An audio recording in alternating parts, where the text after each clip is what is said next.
Hello everyone, welcome to another movie review. I just got done seeing Indiana Jones and the Dial of Destiny. It's starting to rain right now, so if you hear any background noise, I apologize. So this is the fifth Indiana Jones movie, of course. There's a lot of talk about this movie before it even came out because when they screened it at the Cannes Film Festival, it got a lot of negative reviews, which really concerned me because I'm not going to lie to you guys. Going into this year, before any trailers came out or, anything like that, any reviews, obviously, this actually was my most anticipated film for the entire year. Just because Indiana Jones, obviously, is one of the most iconic characters of all time, one of the most iconic, series of all time. The original trilogy is obviously amazing, one of the best trilogies ever. Crystal Skull, of course, a lot of people hate that movie. I've never hated that movie, but it's definitely nowhere near as good as the first three movies. So this is one of those series where it's like, okay, they definitely need to make one more one day to have a proper, good ending. Sort of like Die Hard. Like, Die Hard 5 was terrible. So, unfortunately, Bruce Willis had to retire from acting. So they're never going to make a Die Hard 6, it looks like. But it's one of those cases of okay, Die Hard, Indiana Jones, I'm trying to think of something else. But where the last movie didn't leave things so well, it's all right, they should make one more and make it good, Even though, like I said, I don't hate Crystal Skull, but I definitely wanted to see one more movie. Even though Harrison Ford's obviously really up there in age. But, if you've seen, The Force Awakens, I thought he did a great job in The Force Awakens. And, Blade Runner 2049 obviously did a great job in that. So it's all right, Harrison Ford can still go. So I was really praying that this movie would be good. And hearing that James Mangold was involved, obviously directed Logan, which is a movie I love, I adore.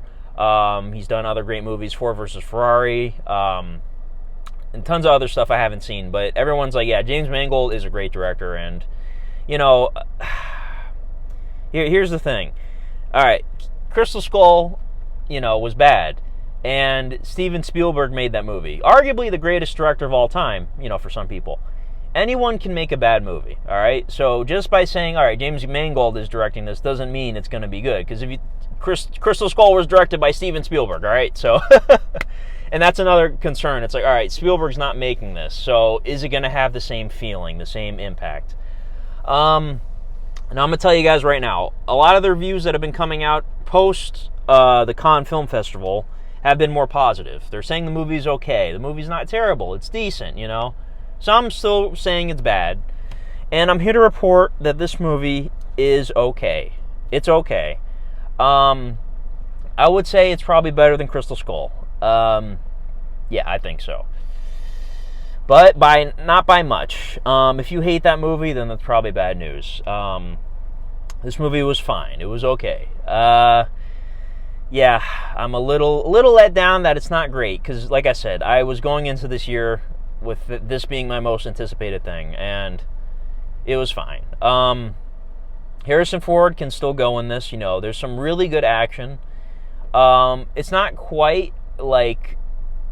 obviously he's older, so they're not going to have him do a lot of fist fighting or, stuff like that. So it's mostly vehicles and, stuff like that and gunshots. And there's a lot of hand-to-hand combat involving him at least. So another concern people had with this was Phoebe Waller-Bridge, the female lead, who plays Helena Shaw in this, his goddaughter. And I gotta say, I'm not too familiar with her. She actually did a pretty good job. I didn't mind her character so much. She was fine, I think. She was okay. I'm going to talk spoilers at the end of the video, obviously. The way the film ends, it's fine. It's fine. I kind of wish...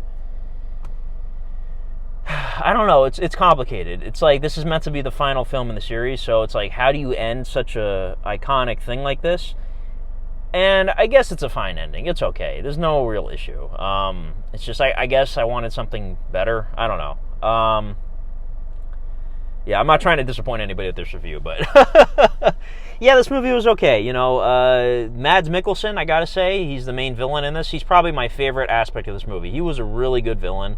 He plays a Nazi, of course, which, I don't know, I feel like Mads Mikkelsen's perfect casting for a Nazi. Even though, I'm sure he's a great guy. He just has an evil look to him. So he was great, Yeah, there's another side character in there named Teddy, who's like a kid character, basically, kind of like Short Round. He was okay. He could be kind of annoying at times, but he was fine. Again, for this movie, for me, it was just okay. Everything was just okay. I'm just glad it wasn't bad. At least in my opinion, wasn't bad. A lot of people are also talking about the de-aging on Harrison Ford. So there's the opening scene in the film, which takes place back in the day, and he is de-aged. And I gotta say, a lot of people are saying it was terrible. Like, the effects were terrible. The effects were just okay. Sometimes they were bad, but most of the time they were okay, the de-aging on the face. My issue was that they didn't even bother trying to, like, change his voice. Like, he still has the same 80-year-old man voice, but it's coming out of a young Harrison Ford face. Like, it doesn't make any sense. Like, I don't know why this movie reportedly has, like, a $300 million budget, which is insane to me. I don't know, like, why they didn't bother trying to fix the voice on young Harrison Ford at the beginning of the movie. I feel like they at least could have got, like, a sound-alike at least, to try to, dub the voice. Yeah, guys, I don't know. I'm just... This movie's okay. I just keep saying that, but I wanted it to be great, What was I going to say? Also, a lot of people were complaining about, like... what was I going to say? I had it in my head, but I just totally lost it. They were complaining about something else. Sorry, I'm drawing a complete blank right now. But, yeah, this movie was just fine. I keep saying that. As a rating, I guess like a 7.5 out of 10. I know what it was that they're complaining about. They're saying the movie's too long. Personally, I didn't think it was too long. It's 2.5 hours, but it didn't feel like 2.5 hours to me. It felt like 2 hours, maybe a little over 2 hours. That's what it felt like to me, like 2 hours and a couple minutes. Didn't feel like 2.5. I felt the pacing was fine, the flow was fine, the action was pretty good. It was fine. Take a shot every time I say the word fine or okay. Yeah, guys, I really don't have much else to say. As far as a ranking, of course, I'm not like a lifelong Indiana Jones fan. I discovered the movies, I want to say, in like when I was in high school, so like 2010, when I was a freshman in high school. So basically half my life. So of course, I would say Raiders of the Lost Ark is the best one. Then The Last Crusade. Then Temple of Doom.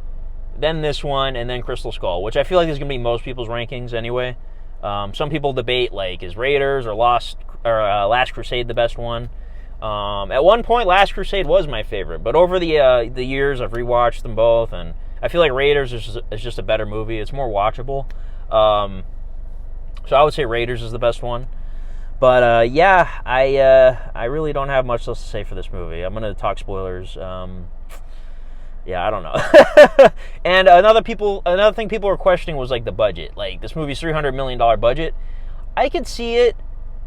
I don't want to. It's kind of a spoiler. Not really. I won't say too much. Basically, the last action set piece in this movie, I could see it being. Yeah, that's very expensive. You'll see it. It's towards the end, obviously. I can't say too much because it's very spoiler sensitive. But yeah, that costs a lot of money. I can tell. But $300 million, yeah, I'm not really sure. So I don't know if this movie's gonna, like, be a box office bomb. People are saying the ticket sales aren't good. My audience, I actually saw this in an IMAX showing, and IMAX is a bigger theater, obviously. There was a decent amount of people in there, but it wasn't. Maybe because I saw a 3:30 showing, it's too early. I don't know, but we had maybe like half the auditorium was filled. That's not a good sign, I guess. I don't know. So hopefully this movie at least breaks even. I don't want it to be a failure. But yeah, I'll tell you guys too. Like people are concerned that Phoebe Waller-Bridge's character, like they're like totally making this movie like woke. Like she's the lead of the movie. She's gonna take over. No, that's not the case. That's definitely not the case. Don't get me wrong though. She definitely gets in on the action quite a bit. But it's not that. Don't worry. I wouldn't say the movie is woke. No, I don't think so. But yeah, again, I don't have much else to say, guys. This movie's a 7.5 for me. Let me know your thoughts in the comments. Don't say any spoilers, obviously. If you are, put in all caps spoilers so people don't read it. And I'm going to move on to the spoiler section. So yeah, that's about it. All right, spoiler time. So leave the video if you haven't seen the movie. All right, guys. So I thought for sure at the end there, Indiana Jones was gonna die in 200 BC or whatever it was, and I thought it would have been appropriate, for the character to die in such a historic event, actually. And you know what? I'm glad they didn't kill him. She literally punches him in the face. That was cool, actually. Caught you off guard. They're going the cliche route of like, all right, he's got the bullet, he's bleeding out slowly. They're playing the somber music. He's like, all right, I've decided I'm going to die here. They're dragging it on. She's like, no, I can't leave you here. And then, she punches him in the face. Well, I love that. That was funny. Now, what I thought the movie was going to do, I thought she was going to, because they're mentioning, obviously in the movie they mention the absence of his son, Mutt Williams, and they say he died in the war. And, I understand, of course, Shia LaBeouf being problematic. They can't have him in the movie. I don't know if they bothered asking him or whatever. So I understand why he's not in the film. Now, what I was thinking they were going to do, since they mentioned him, was that somehow Helena was going to, leave a note for Archimedes to pass down for thousands of years to say, do not enlist Mutt Williams in the war. And I thought he was going to show up at the end of the movie, with Marion. Because going into the movie, I knew Marion was going to be in the film. Because when they had the premiere, I think Karen Allen was on the red carpet and talked about, oh, I'm in the movie and blah, blah, blah. So I knew she was in the movie. And since she hadn't shown up throughout the whole film, I'm like, all right, obviously she's going to be at the end of the film. Maybe at Indy's funeral or something. I don't know if they're going to hold a funeral for him or whatever. But once she punches him in the face and he wakes up, I'm like, okay, now we're going to see Marion and she's probably going to have Mutt with her or something. But no, I guess he's still dead. So, it is what it is.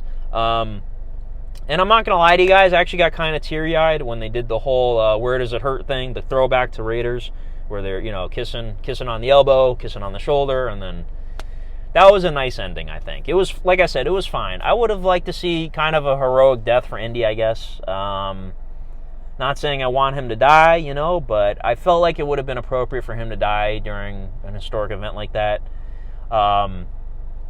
But yeah, that was a cool way for Mads Mikkelsen and Boyd Holbrook to go out, was the plane crash. Those, honestly, they were good villains. I really enjoyed them. And another thing I was wondering when the movie started, so I'm like, all right, Disney is making this movie, not Paramount. So how are they going to do the Paramount logo fading into a shape in the film? And believe it or not, actually, they had a Paramount logo at the beginning of the movie, but yet they decided to use the Lucasfilm logo to fade into something, which is like, what? Why did you do that? Because they literally said in a association with Paramount, but I guess this is still a Paramount property somehow. I don't know how it works. They showed the Paramount logo. Why didn't they want to fade it into whatever? I guess legal reasons.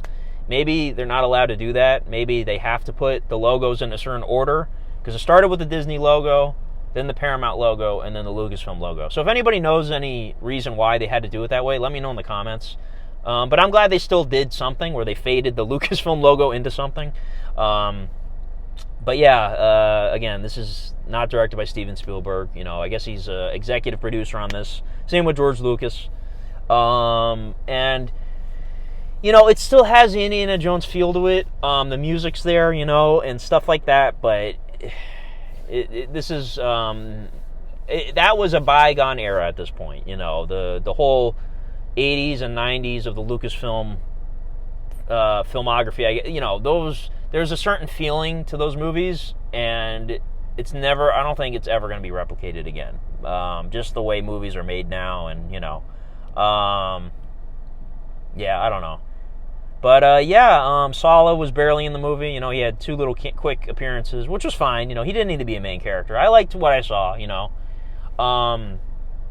I was kind of hoping Short Round would show up, too, because, obviously Ke Huy Quan is, making movies again. But, I'm sure they shot this before, all that stuff. So, yeah, again, I'm not going to say I'm disappointed, but, I would have liked to seen something like that or whatever. But, yeah, honestly, I don't have a lot much else to say in terms of spoilers. The Dial of Destiny, I kind of was wondering how are they going to do the time travel with this movie, because every movie or TV show that deals with time travel does their own interpretation of it. So they're basically going the route of like, okay, this dial is meant to only go to this point in history so that he can have the dial, so Archimedes can have the actual dial. So, if you ever watch the show on Netflix called Dark, which is an excellent series, by the way, it's a German TV show, deals with time travel. In my opinion, the best time travel I've ever seen in anything. The third season gets kind of complicated, though. I'll say that. But go check out that show. It's called Dark. They kind of went the dark route in terms of, these things have to happen. I'm not trying to spoil anything with that show. But, yeah, I like that they went that route. So, I don't know. But, yeah, that's about it for the movie. Again, I'm a little underwhelmed, if you can't tell. 7.5 for me. So, anyways, let me know what you thought of the film in the comments and your rating and how you'd rank all the movies. That's about it. So, next month, I think, is what the next thing I'm seeing. Right? I don't think there's anything coming out in between. I'm going to be seeing Oppenheimer and Barbie. Of course, you got to see them on the same day. You got to do the double feature. And I am fortunate enough, actually, to be seeing Oppenheimer in the 70 millimeter special format. I'm very happy about that because there's only so many theaters in the whole country that are showing that, and I thankfully have one that's not too far from me. So I have tickets for that. So I'm going to be seeing Barbie first and then Oppenheimer. So I'm not sure what the proper order is supposed to be for people, but that's going to be a fun day. I think it's July 20th, Thursday. So yeah, I'm excited. So I think that's the next movies I'm seeing. I don't think there's anything in between, unless I'm forgetting something. But yeah, guys, that's it. So Indiana Jones and the Dial of Destiny. Thank you guys for watching this review, and have a good one. Bye-bye.